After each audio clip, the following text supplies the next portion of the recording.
Something a little bit different today. I'm going to unpack, assemble, test and review this e-bike. Welcome to Fair Nyo's Reno Show. Now the reason I'm deviating from our standard content and having a look at this e-bike is because it's actually going to form part of our caravanning journey. As we go around and use the caravan, I wanted to figure out a way of just an easy, convenient way to get down to the shops or explore the local area without always having to take the car out. So I thought getting an e-bike is the way to go. I also want to start riding it to work and getting a bit more fitness into my day-to-day.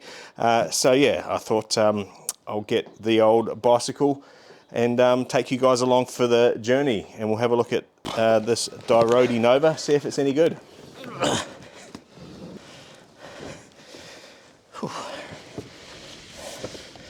So I guess first impressions, it's not light. It weighs apparently 28 kilo, gross weight for the whole package, 33. Whew. Okay, so I don't normally review bikes on this channel, I know, but I thought I would because I've been looking for an e-bike for ages, and I live on a very steep hill, so I wanted something with mid-drive for the hill climbing capability. And of course, most mid-drive bikes are pretty pricey compared to the hub drive ones that you see around the place. But then this one came up on Dirodi's website, and it's a new model. It's called the Nova, and I can't find any information for it online. I even reached out to Dirodi and said, do you have any reviews I could read? Or, you know, I'm a bit hesitant to buy something without reading what other people have said about it. And they said, oh yeah, there's heaps out there. And then they showed me just the one video that's out there, which is just a marketing video. So that was less than helpful. So I figure if I'm buying one and spending my own money, which I am, no sponsorship at all, not for lack of trying. I did ask them if they wanted to discount the cost of the bike for a review, and they said no, which is fine. It means I just spend my own money and I can be as honest as I like about the product. What was I saying? So I thought I'd buy one and make a little review on it for those who are thinking of getting one. So that's the box open. Let's lift the bike out and see what we're dealing with. There we go. And that's the bike by the looks of it. Right, let's see how it goes together. There's also stuff in there, a piece of laminated wood. I don't know what that's doing, probably nothing. Oops, fell over. No, I'm good, I'm still good.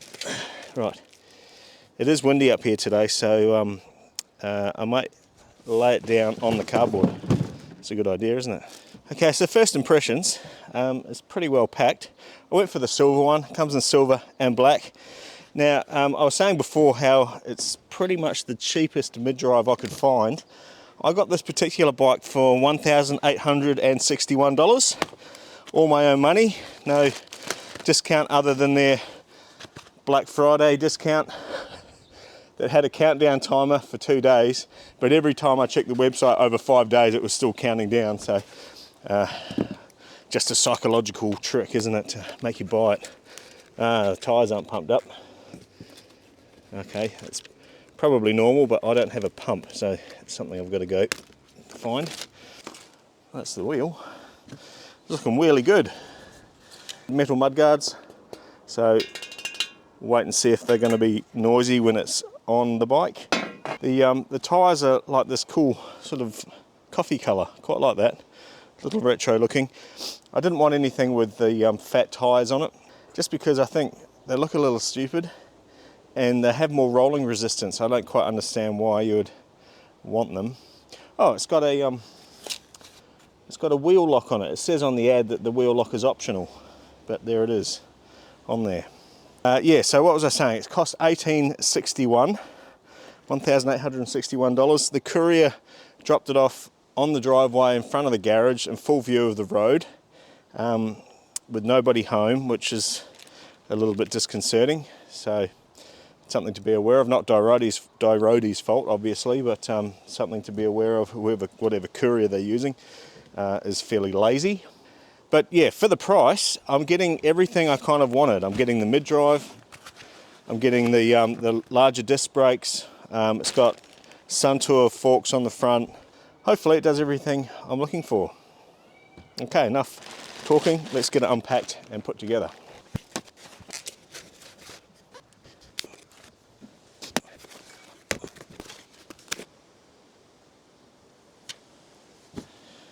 So yeah, it has a Bafang, however you say it, motor, which is Chinese. They're a pretty big player in the electric bike motor market.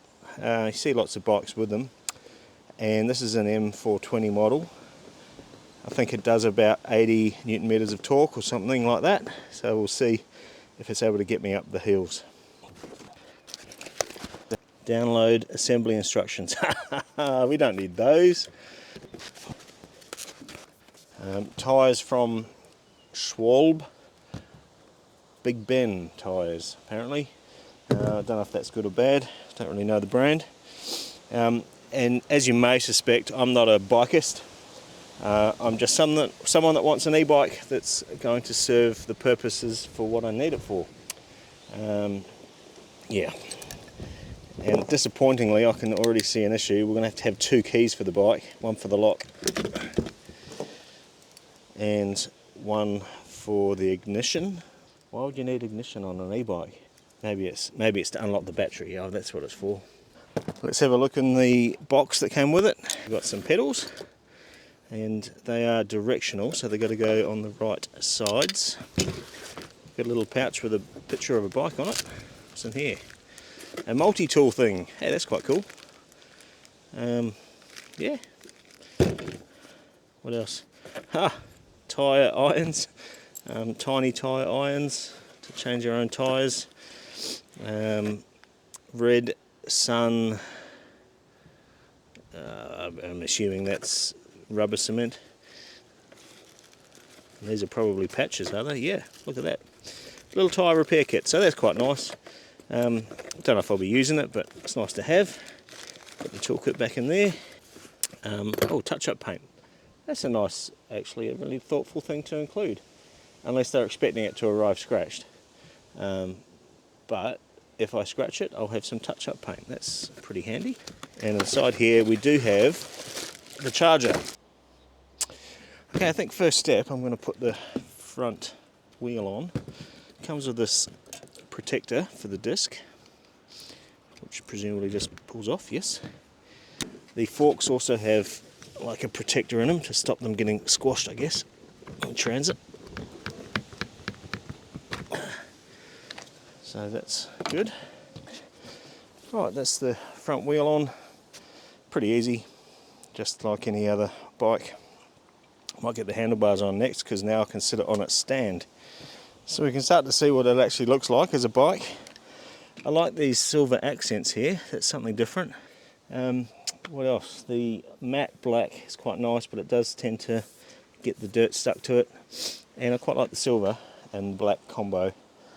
The other option was a matte black finish, and I just think that's a bit boring, actually. I quite like the silver. Comes with 2 lights built into the bike. They run off the there's a plastic on that one. They run off the bike's battery, so that's good. They're not having to be charged separately. I'm less enthusiastic about this exposed wire here. That certainly could be done better. Oh look, and I've just pulled the heat shrink right off as well.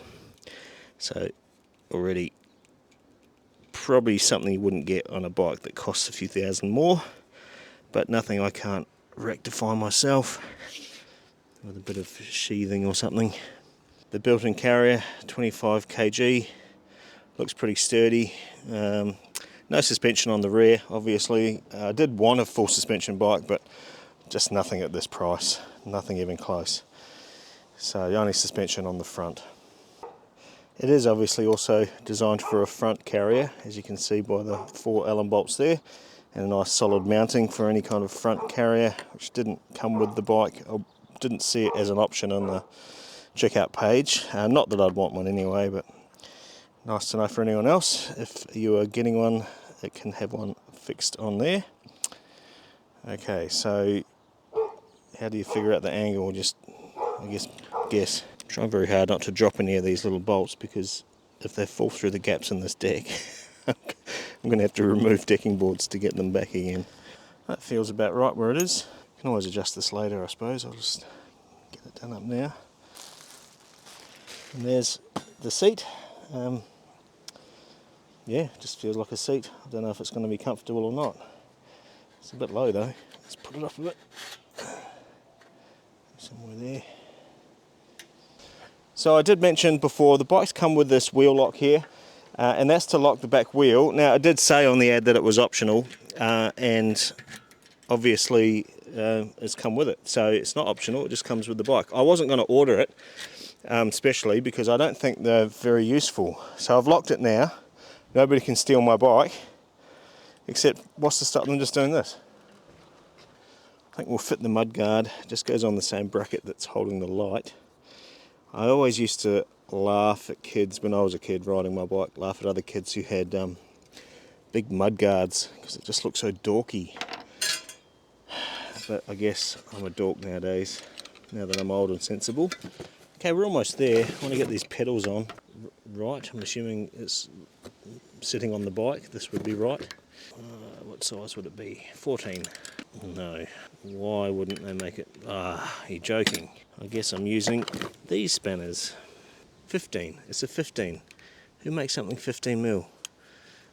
Oh yes, so it has an L on the crank. So that's for people like me that can't quite work it out. We can just read what it says on the crank.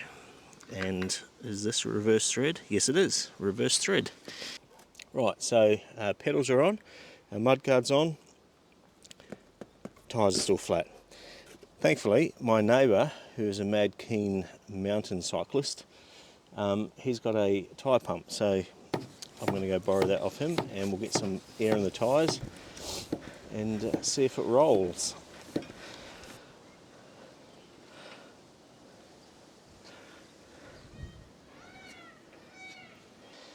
Tyres pumped up, ready to go, except I have noticed just one thing I would like to fix before I ride it. Just looking at the way this brake line's routed, there's a fitting on the front it's supposed to run through, it was designed to run through, but for some reason it's just zip tied on the back, goes around behind the fork and up to the brake lever. I don't really like that. I'd rather it actually goes through that and is at the front with the rest of these cables. So I might swap it over and just see how it looks. If it works better, if it doesn't, I'll put it back to the way that they've done it. Yeah, that's better. So if it doesn't say this in the instructions, then I'm a genius. If it does, I'm an idiot and I should have read the instructions. Either way, I'm happier. That looks way better. So I've lowered the seat back down from my optimistic initial setting of it. It's a medium-sized frame. I'm 178 centimetres, which is 5'11" in the old money, and I'm just tiptoeing now. This is about the right height for me. Almost full extension on the pedal for my leg, and yeah, I can hold myself up with my toes. I wouldn't want to be much shorter on this bike. There's probably another maybe 30 centimetres adjustment in that seat. But yeah, if you're a bit shorter than me, you may struggle on this bike. So I take back my complaining about the keys. You only need the key to take the battery out, so I don't actually need the keys at all. But if we take the battery out, there it is. The battery, it is 36 volt, 12.8 amp hours. Nothing else to say about that other than it's a big black battery.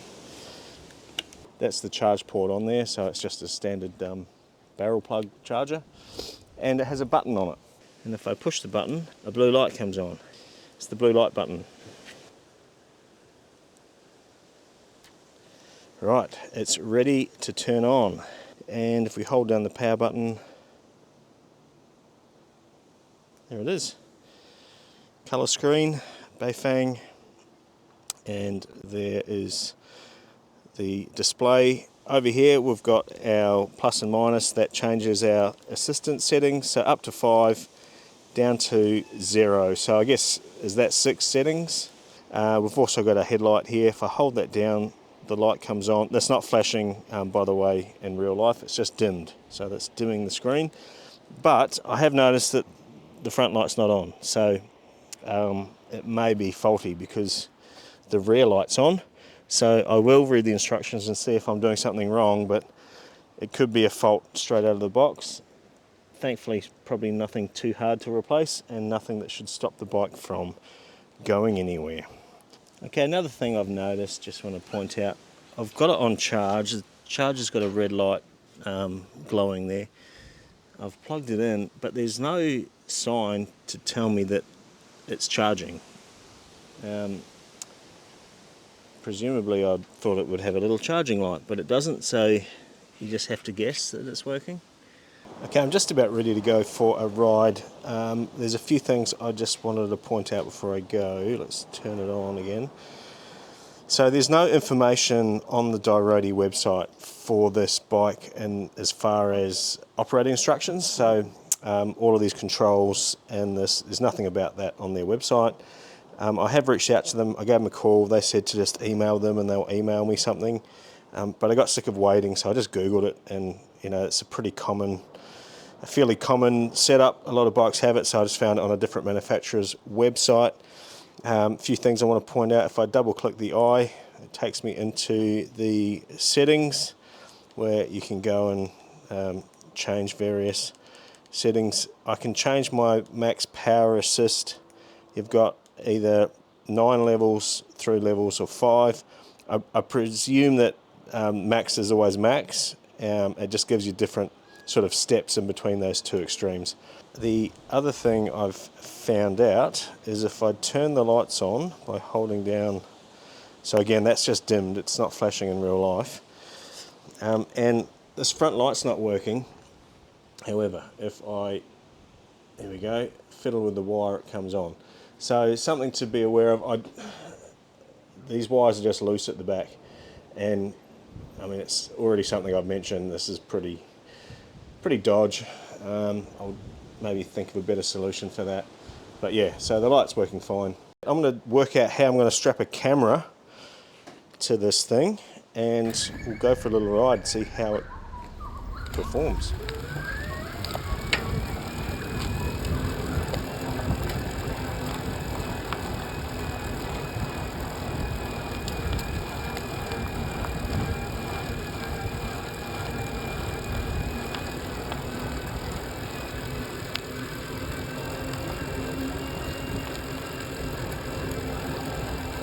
Now, as far as unpowered riding goes, it's challenging, especially uphill. I don't think I'll be riding this up any hills without the battery or the motor engaged. But on the flat, it's fine. You can ride it without the assistance. It just behaves mostly like a normal bike. It's carrying probably a little bit more weight than a normal bike, of course. But then I'm probably carrying a little bit more weight than the average rider, so it's all relative, I guess.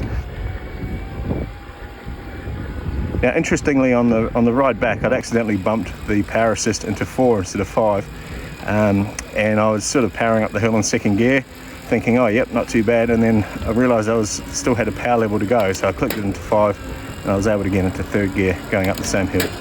So, yeah, depending on the steepness of your hills, your mileage may vary, but I was pretty happy with it, especially for the hills around here. They're relatively steep, and I think I'm going to be okay getting up them.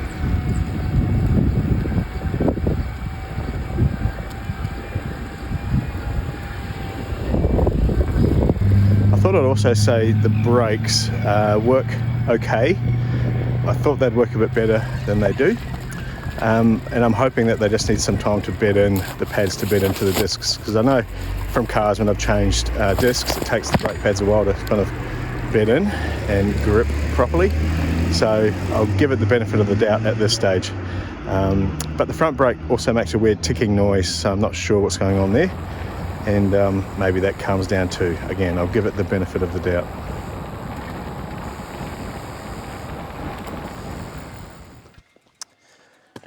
So, what are my impressions with the Dirodi Nova?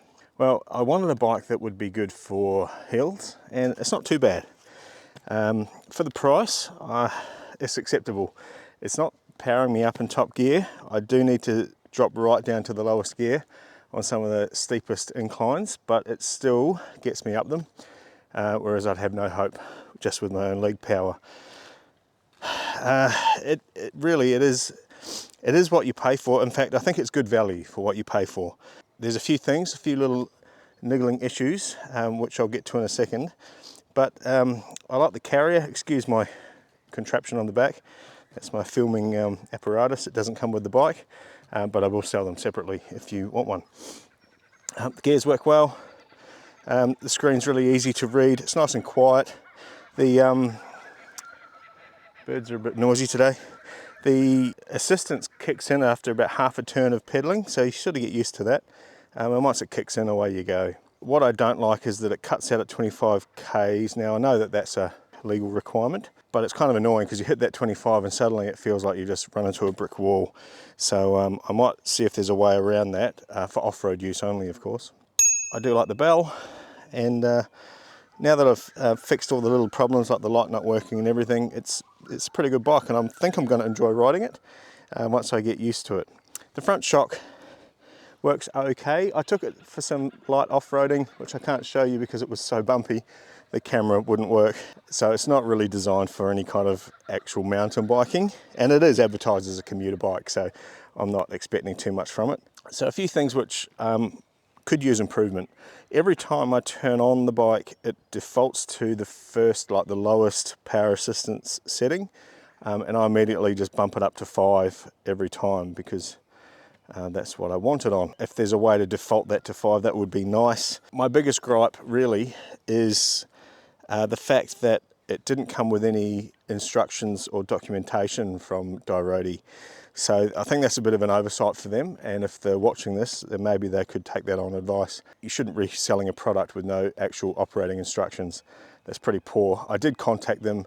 They told me to write them an email, which I did, and I haven't heard back, so that's been a couple of days since I've done that. Thankfully, I found the instructions for the control panel online on another manufacturer because they obviously share the same system, so I've been able to get that info. But all in all, I'm pretty happy with that, especially for the price. Like I said, it's the cheapest mid-drive that I could find around, and it's going to be a good bike, I think, for my commuting and for cruising around and exploring places. Thanks for watching through this rather different episode of Fian Yo's Reno Show. Back to the renovations next video. See you later.